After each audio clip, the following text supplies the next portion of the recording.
yapfuye nyine ari kuva i Bugande n'abashyitsi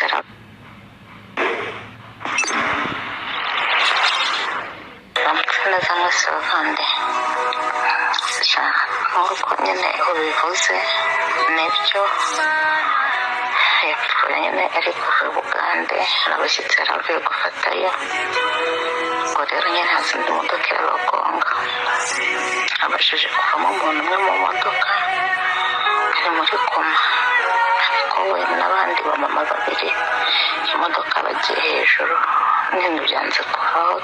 n'ubu ngo ntabwo iravaho nyine byarangiye oya nzagira mu ijoro se ariko se twese tuzapfa ari uzatura nk'umusozi nawe winjijisha hari aho ugera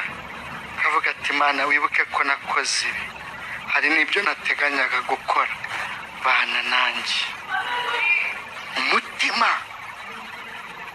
bana nanjye Mana nta rindi usigaje aho ntabwo indimi zikora ntiwatera amakorasi gahamba nati niba utarahambye nati uri mu rusengero aho ntibikora